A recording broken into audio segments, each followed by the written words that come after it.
ሲባል ዳንኤል ሪያል ሾው አዎ ይሄ ልጅ ጸበል መግባት አለበት እኔም ከጎኑ ነኝ በማለት በቀጥታ ቲክቶክ ላይ እንግዲህ ላይቭ አስተላልፏል ማለት ነው።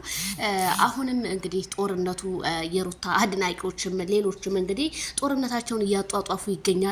እኔ ግን አንበሳ ለጅብ አይሰጥም ብዬ ነው የማምነው። ምክንያቱም እናንተ አንበሳ ስለሆናችሁ እንዴት አሳልፋችሁ ማይክል ጃክሰንን ለሌላ ሰው ትሰጣላችሁ? ማይክል ጃክሰን ማለት ለሄርሜላና ለሄርሜላ እንግዲህ የተሰጠ ስጦታ ነው። ግን እናንተ በእንዴት አይነት መንገድ ይሄንን እንትን ልትዩት እንደቻላችሁ ባላቅም የሰው ልጅ ተይዞ እኔ ተይዤ ለምሳሌ የሆነ እንትና ብል እኔንም እንደዛ ልታረጉኝ ነው ማለት ነው። ስለዚህ እባካችሁ ቤተሰብዬ ቆም ብለን ብናስብ እንደኔ መልካም ይመስለኛል። ሄርሜላ ከረሜላ ትናንትና እጅ በደረት አድርጋ ስላልመለሰላትና እንዲሁም አብርሃም ይሄ ልጅ ትክክል ስላልሆነ ነው እንጂ አሁን ወደ ራሱ ሲመለስ ሄርሜላ እንዲል እና ሄርሜላ ርቀቷን ጠብቃ ዳንኤል ሪያል ሾው ጸበል ሊወስደው እንደሆነ ነው እንግዲህ ከመረጃ ምንጮቻችን የሰማነው። ዳንኤል ሪያል ሾው ይሄንን ካደረክ በጣም ትልቅ ሰው ነክ።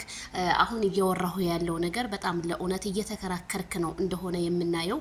ስለዚህ እውነት ትመነምናለች እንጂ አትበጠስም። በነገራችን ላይ ብዙ ሰዎች ሁለት ልብ ሆናቸዋል።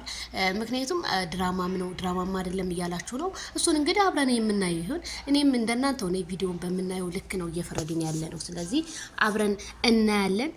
ጦርነቱ እነዛኞቹ እየጨፈሩ ልጃችን ወስደናል እያሉ ነው።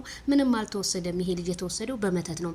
መተት ደግሞ እንኳን ይሄንን አይደለም አገር አስጥሎ የሚያበር ነው መተት ማለት። ስለዚህ በመተት የደነዘዘ ልጅ ሩታ ወሰደችው ማለት ይሄ ከሷ ጋር ሊቀጥል ይችላል ማለት አይደለም። 4 ነጥብ አስረግጬ ስነግራችሁ ማለት ነው።